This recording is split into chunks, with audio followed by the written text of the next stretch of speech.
The city had been awake long before dawn, but Isabella Cross barely noticed anymore.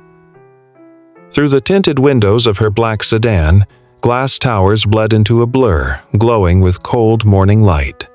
A fine drizzle streaked across the windshield, distorting the shapes outside, making everything look as restless as she felt. Her phone vibrated again. A third email marked urgent. Another line item on a to-do list that never ended. She swiped it aside without opening it, then glanced at the small figure curled up in the seat beside her. Mia was staring out the window, chin tucked into her pink coat, her breath fogging the glass. She hadn't spoken a single word in 2 years, not to Isabella, not to anyone. The car slowed at the curb outside a quiet cafe on the corner of Waverly and Main. Isabella had chosen it because no one there would recognize her. No investors, no journalists. Just strangers who wouldn't care that she was the CEO of CrossTech, a woman who could negotiate billion-dollar contracts in 5 languages yet still couldn't reach her own daughter. Just breakfast, Isabella murmured, though Mia didn't look up. Her driver opened the door, and they stepped out into the misty air. Inside, the cafe smelled of fresh bread and cinnamon. Only a few early risers filled the room, and soft jazz hummed under the clink of mugs. They settled into a booth by the window. Isabella ordered 2 plates of pancakes, though she knew Mia would only pick at hers. She tried to start small talk, more for herself than for Mia, pointing at the rain, the flowers on the counter, but the child only traced circles on the table with her fingertip. The silence between them felt heavier than the gray sky outside. Her phone buzzed again. She reached for it automatically, thumb hovering over the screen. Critical decision by noon. Board meeting moved up. She hated how easily the corporate world seeped into every corner of her life. Isabella told herself to put the phone away just one morning without work, but old habits never loosen their grip willingly. The bell above the cafe door chimed. A man walked in, shaking water from his jacket. He wasn't dressed like the crowd Isabella was used to, no tailored suit, no gleaming watch. His flannel shirt was rolled at the sleeves, his boots scuffed from real work. A boy of about 8 followed him, backpack slung loosely over one shoulder. The man ordered coffee, scanned the room for a seat, and then his eyes met Mia's. It was only a passing glance, but Mia didn't look away. He gave her a warm smile and, without saying a word, lifted his hand and signed, "Good morning." Something shifted in Mia's face like sunlight breaking through heavy clouds. Her lips parted, not to speak, but to smile. Then her small fingers moved, clumsy but certain. "Good morning." Isabella froze. The phone slipped from her hand and landed on the table with a dull thud. She hadn't seen her daughter's eyes light up like that in years. The man walked over, his son trailing behind, and crouched to Mia's level. "My name's Ethan," he said softly, speaking aloud but signing every word as well. "This is Lucas." The boy waved shyly. "We just wanted to say hi." Mia responded with a flurry of small signs Isabella couldn't understand. Ethan's brows rose in surprise, then he chuckled. "She's telling me she likes your pancakes more than mine," he translated for Lucas, whose face lit up with laughter. Isabella's throat tightened. "You know sign language?" she asked, voice barely steady. "My wife was deaf," Ethan said simply. "I wanted Lucas to grow up knowing both worlds. We use sign every day." His tone wasn't pitying, just matter-of-fact, like breathing. Something unspoken passed between them, a mother out of her depth, a stranger who understood without asking. Isabella opened her mouth to thank him, but words felt too small. Mia was already signing again, her hands alive with joy. Ethan kept pace effortlessly, making Mia giggle in a soundless way Isabella had almost forgotten existed. For the first time in 2 years, her daughter wasn't just present. She was alive. The waitress brought Ethan's coffee, and he stood, giving Isabella a small nod as if to say no need to thank me. But Isabella's heart was pounding too hard to let him just walk away. "Wait," she said, rising from her seat. "Could you maybe teach me? Just a few signs?" Ethan looked surprised, then thoughtful. "Sure. But it's not something you learn in one morning." He glanced at Lucas, then back at Isabella. "We come here every week, same time. If you're serious." "I am," Isabella said before doubt could silence her. Her voice cracked on the words. Ethan smiled gently.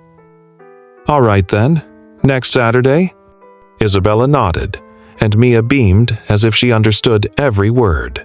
As Ethan left with Lucas, Isabella sat back down, the untouched pancakes cooling on her plate. Her phone buzzed again, but this time she didn't look. Her hands trembled slightly as she reached for Mia's fingers, mimicking the sign Ethan had shown her. "Good morning." Mia signed it back.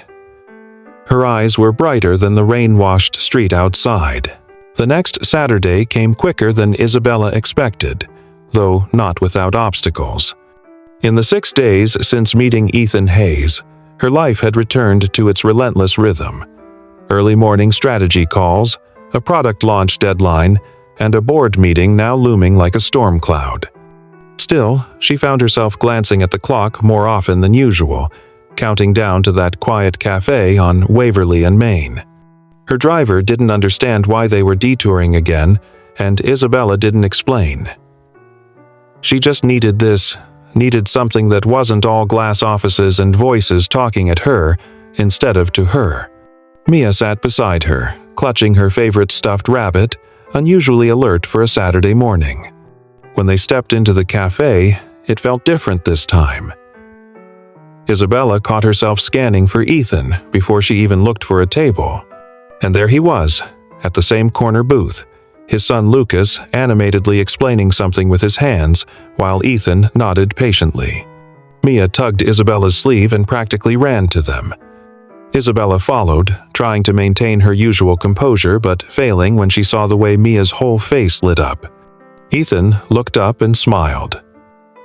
Not the kind of smile used in business meetings, rehearsed and polished, but something unguarded. "Good morning," he said aloud and in sign at once. Isabella mirrored the gesture awkwardly. Her fingers felt stiff, clumsy, but Mia grinned anyway. They started simple. Ethan showed Isabella the alphabet, tracing letters in the air while Mia demonstrated with quick, eager hands. Lucas chimed in, showing Mia shortcuts and inside jokes only kids understood. Soon, Mia was laughing silently, shaking her head at Lucas's silly expressions. Isabella watched, equal parts wonder and ache. She'd spent 2 years searching for doctors, therapists, specialists with impressive titles, and here was a carpenter, teaching her daughter to open a door Isabella hadn't even known how to knock on. After an hour, Isabella's fingers ached, but her heart felt strangely light. "I'm terrible at this," she admitted, flexing her hands. "You're learning," Ethan said with an easy shrug. "Mia doesn't care if you're perfect. She just wants to see you trying." That landed harder than Isabella expected. She looked at her daughter, really looked at her. The way Mia's eyes tracked every sign. How she seemed to glow each time Isabella got it right. When was the last time her little girl had looked at her like that? The conversation drifted beyond handshapes and vocabulary. Ethan told her about his workshop, how he built custom furniture, but was struggling to keep up with rent after a major client canceled. Isabella didn't offer solutions, not yet. She just listened. It felt strange, almost luxurious, to talk about something real without anyone asking her to fix it. By the second week, their meetings had become a ritual. The cafe owners started saving their booth. Mia's vocabulary expanded, her hands moving faster, more confidently. Isabella spent late nights practicing signs in front of the bathroom mirror instead of answering emails. But not everyone approved. Midweek, during a tense meeting at Crosstech headquarters, a senior board member, Marcus Layton, gave Isabella a sharp look. "You seem distracted lately," he said pointedly after she hesitated before answering a question. "This company needs your full attention, Isabella. Not personal projects." She bristled. "I'm fully committed." "Then prove it," Marcus said, sliding a document across the table. "We need to cut expenditures by 20% before next quarter. No exceptions. If you're not prepared to make hard calls, others will." It was a warning, and she heard it loud and clear. That night, Isabella came home to find Mia asleep at the kitchen table, her hands curled loosely around flashcards Ethan had drawn for her. Isabella brushed a strand of hair from her daughter's face, feeling the old guilt creep in. Was she losing focus at work, or finally focusing where it mattered? Saturday came again. Isabella arrived at the cafe earlier than usual, half hoping Ethan wouldn't notice the dark circles under her eyes. But of course he did. "Rough week?" he asked as they sat down. She tried to deflect, but Ethan's steady gaze made it impossible. So she told him about the board pressure, about how fragile her position really was. She expected judgment, or worse, advice. Instead, Ethan just nodded thoughtfully. "You know," he said, signing as he spoke so Mia could follow, "when Lucas stopped talking for a while after his mom passed, I thought I could fix it. I tried everything. But sometimes what kids need isn't fixing. It's someone willing to sit in the silence with them." Isabella swallowed hard. "I'm not good at silence." "Then you're learning too," Ethan said gently. At the end of their session, Mia surprised them both. She signed, slowly but clearly. "Thank you." Isabella froze, unsure if Mia was addressing Ethan, her, or both. Ethan just smiled and nodded, translating aloud. "She's saying thank you for showing her she's not alone." Isabella's throat tightened. She wanted to say something back, but before she could, her phone buzzed again, Marcus Layton's name flashing on the screen. She let it ring. For the first time in years, she didn't pick up. But as she watched Mia chatting away with Lucas in bright, eager signs, Isabella knew the reprieve wouldn't last. The board wouldn't stay patient. And if they found out how much time she'd been spending away from the office, her corporate world was beginning to crack. By the third Saturday, Isabella was no longer pretending their cafe visits were an afterthought. She arranged her schedule around them, pushed meetings back, even lied to Marcus Layton about a client engagement so she could keep her promise to Mia. Her driver raised an eyebrow when she requested Waverly and Maine again. Isabella ignored him, staring out the window as the city passed in flashes of wet asphalt and gray sky. The drizzle hadn't stopped for days, a steady, curtain-like rain that blurred edges, softened everything it touched. But nothing felt softened inside Crosstech. The board had grown restless. Marcus's voice, smooth as ice, still echoed in Isabella's head. "If you're not prepared to make hard calls, others will." She pushed it aside as she entered the cafe. Mia spotted Ethan and Lucas immediately and ran ahead, her pink coat flaring behind her. Isabella followed more slowly, reminding herself that she was here to learn, not to think about hostile takeovers. Today, Ethan had brought small flashcards with hand-drawn pictures, simple objects, animals, feelings, each labeled with its sign.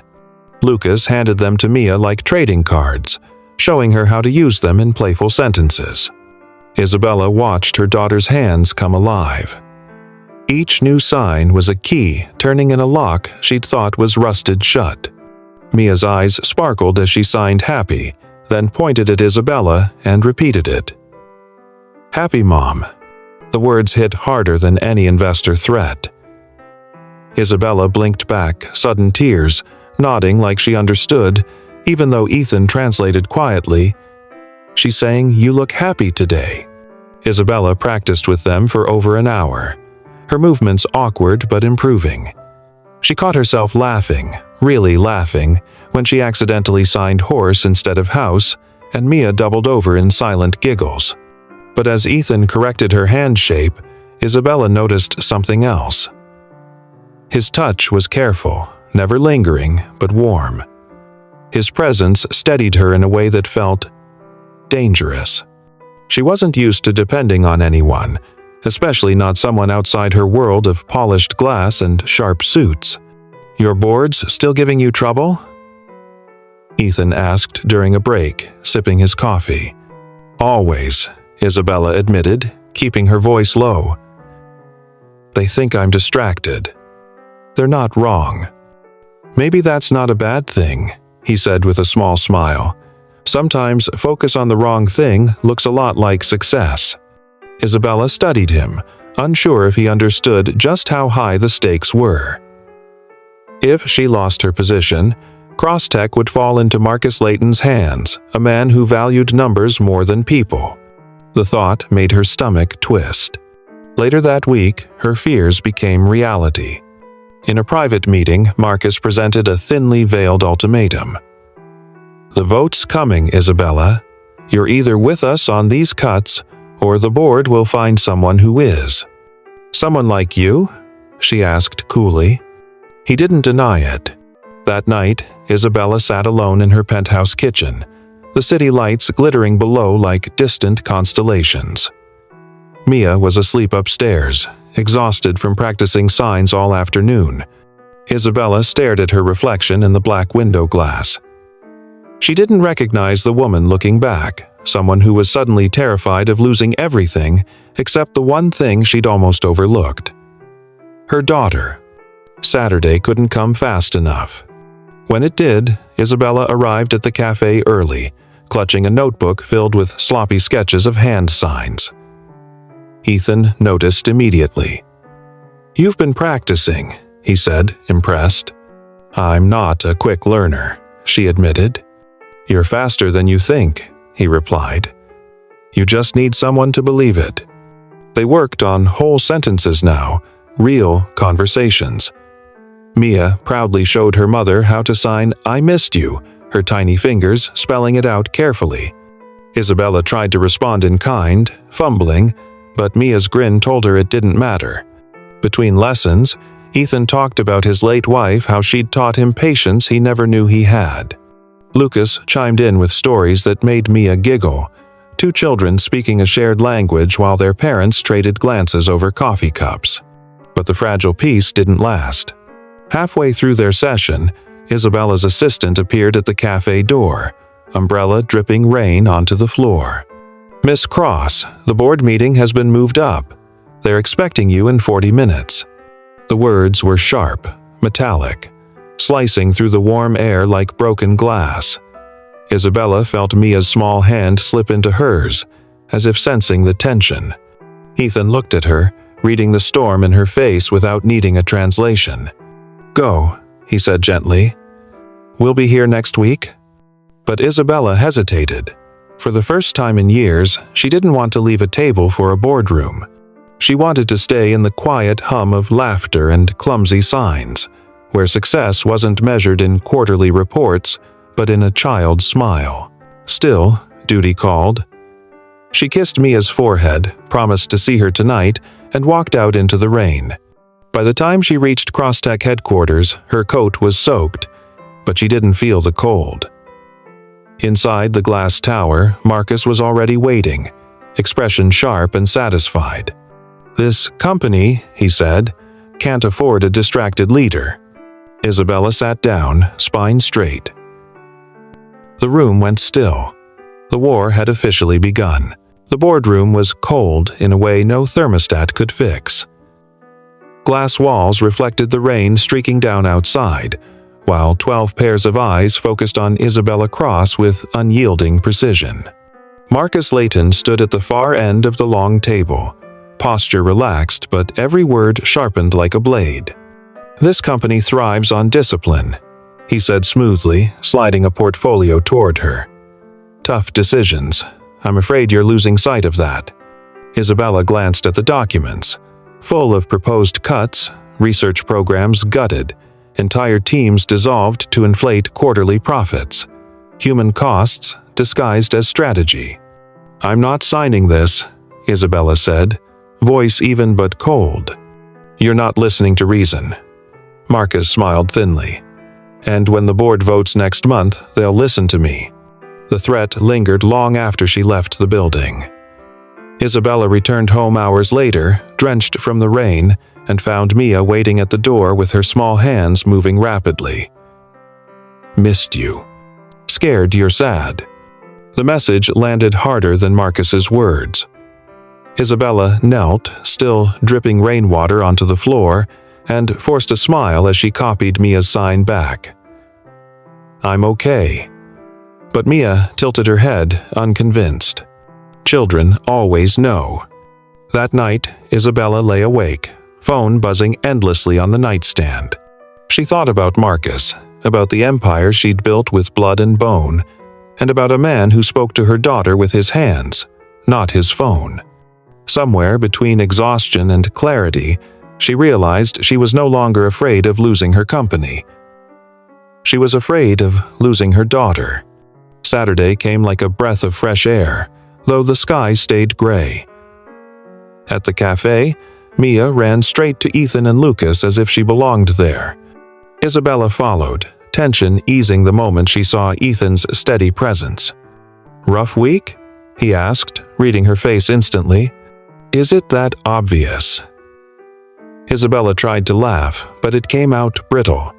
"Only to someone who knows what it's like to fight battles at home and at work," Ethan said gently. "How's the board?" "Circling like vultures."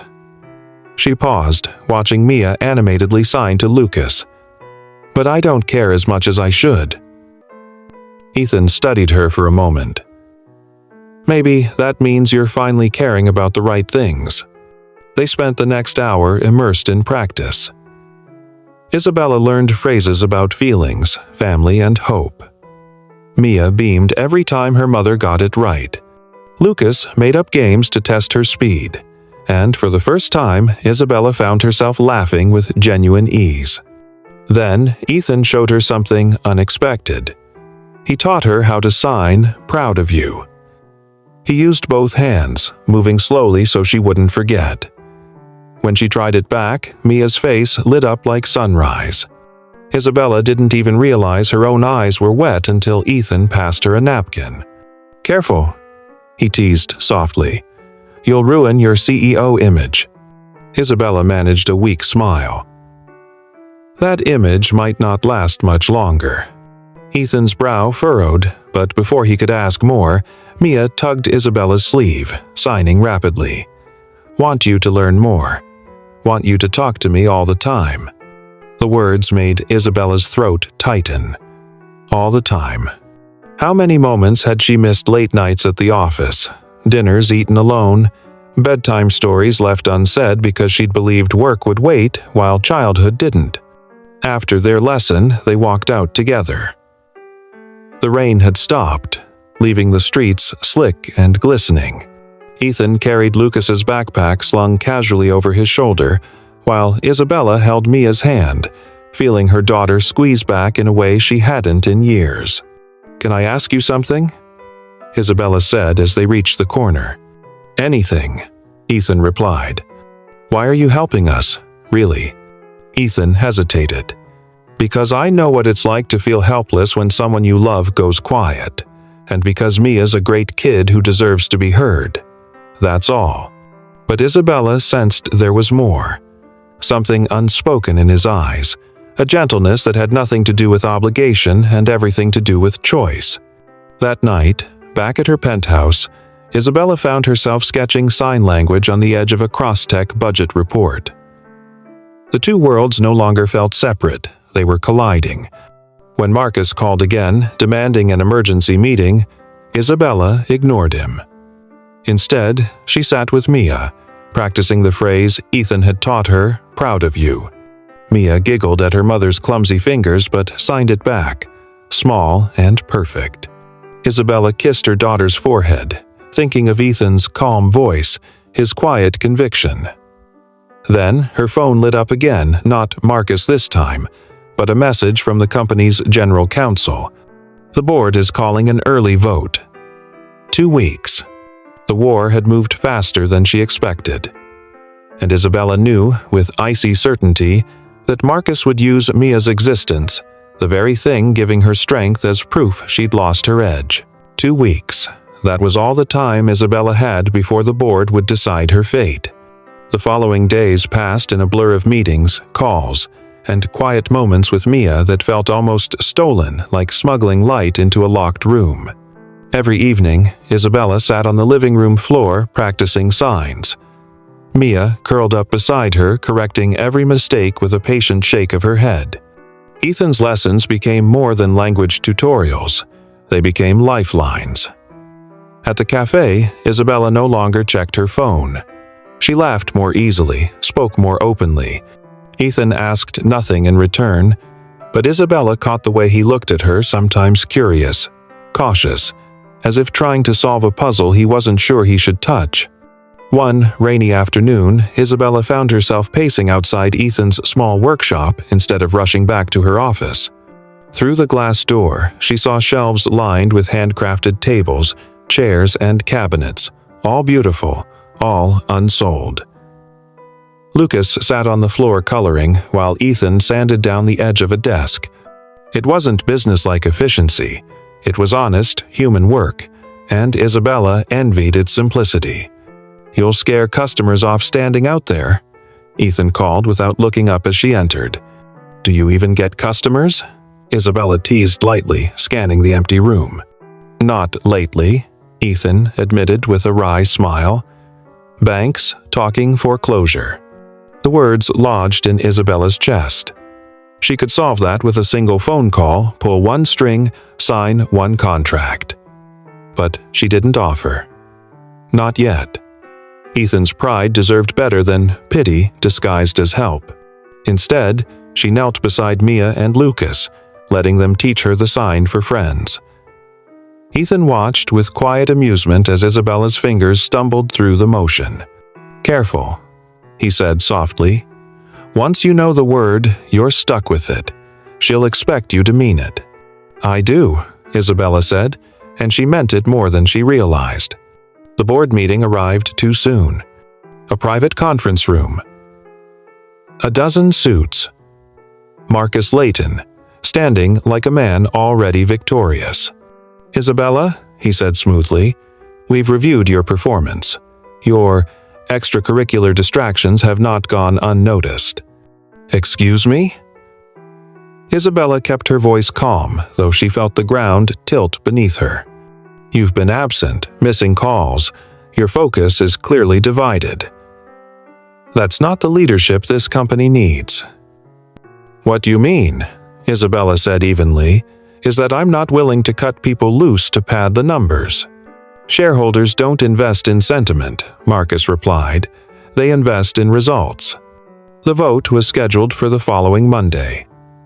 Marcus walked out first, confident she was already defeated. Isabella stayed behind, staring at the city skyline through the rain-streaked window. The towers looked fragile now, like they could shatter under their own weight. That weekend at the cafe, Isabella was quieter than usual. Mia noticed, tugging her sleeve, signing, "Worried about you. I'm okay."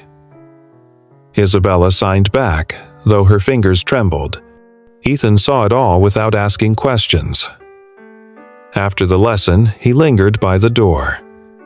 "You're carrying something heavy. You don't have to tell me what it is, but you don't have to carry it alone." For a woman who had spent her entire life refusing help, those words cracked something inside her. She looked at him, really looked at him, and saw not just a man teaching her daughter sign language, but someone who understood loss, who lived without armor. That night, Isabella stayed up practicing until her hands ached. Not for the board, for Mia. If she was going to fall, she wanted to fall knowing she'd given her daughter a voice again. Monday arrived like a tidal wave. Isabella brought Mia to the boardroom not as a prop, but as a truth she refused to hide. Gasps rippled through the room when the little girl entered holding her mother's hand, eyes wide at the sea of sharp suits. Marcus smirked, clearly ready to use this against her. "This is highly irregular," he said coldly. "This is my daughter," Isabella replied, calm but fierce. "And this company is my other child. I can protect both." The vote began.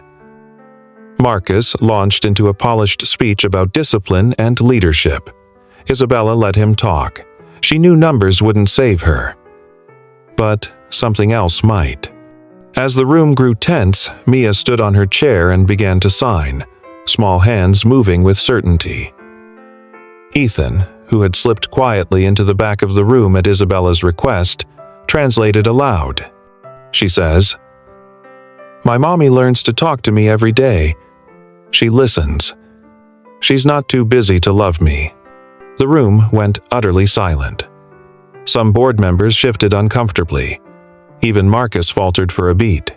Isabella stood tall, signing with Mia now, her movements no longer clumsy but fluent, practiced, alive. This company needs a leader who listens not just to markets, but to people. Her words, spoken and signed, landed heavier than any quarterly report. The room was so quiet Isabella could hear Mia's uneven breathing. Marcus recovered first, his voice dripping with disdain. "Touching performance," he said smoothly. "But this is a boardroom, not a kindergarten talent show. Are we seriously letting corporate governance be swayed by a 6-year-old? Several members frowned. Others avoided his gaze. Isabella stayed calm, keeping Mia's small hand in hers. "This isn't about a child," Isabella said firmly. "It's about leadership. If you think compassion and strength can't coexist, you've already chosen the wrong future for this company." One by one, the board members cast their votes. The secretary tallied in silence, then looked up. 7 in favor of retaining Miss Sterling as CEO. 5 against. Marcus's smile froze. Isabella felt her knees almost buckle, but she didn't let go of Mia's hand. "This meeting is adjourned," the secretary announced. Outside the glass tower, the rain had stopped. Ethan waited near the curb, Lucas perched on his shoulders, grinning at Mia. Isabella walked straight into Ethan's arms, not because she needed saving, but because she no longer had to pretend she didn't. "You did it," Ethan said quietly. "No," Isabella replied, glancing at Mia. Mia giggled as Lucas signed something quickly. Isabella caught only part of it and looked helplessly at Ethan. "She just called you braver than my dad." Ethan grinned. "I'd be offended if I didn't agree." For the first time in months, Isabella laughed without holding anything back. Over the next week, things shifted. Isabella still worked late, but now she brought Mia into the office playroom. Ethan had quietly helped refurbish. The board, wary of more bad press, gave her room to run the company her way. One evening, Isabella walked into Ethan's workshop carrying 2 mugs of coffee. "I have a proposal," she said. "If this is about buying my business to save me, I'm saying no," Ethan warned, wiping sawdust off his hands. "Not buying," Isabella corrected, smiling. "Investing. Silent, partner. You keep control." Ethan raised an eyebrow. "What's the catch?" "You have to teach me how to build something that doesn't fall apart," she said, glancing at a half-finished table. "Because I'm tired of thinking power comes from tearing things down." Ethan studied her for a long moment, then nodded slowly. "Deal?" 2 months later, the cafe where it all began held a different scene. Ethan's shop had its first big orders. Mia was signing full sentences with dazzling confidence. Lucas had appointed himself her translator bodyguard. And Isabella, still CEO, still formidable, looked lighter. Not because her problems had vanished, but because she'd learned she didn't have to fight them alone. Ethan handed her a small box. Inside was a bracelet made from polished wood, carved with a sign for family. "It's not jewelry," he said quickly. "It's a reminder that you already have one." Isabella slipped it on, her throat tight. She crouched beside Mia and signed thank you not just to her daughter, but to the man standing beside them. Ethan hesitated. "So, where do we go from here?" Isabella smiled. "Anywhere, as long as we listen." Mia grabbed both their hands, tugging them toward the door. For once, Isabella didn't check her phone. The world could wait.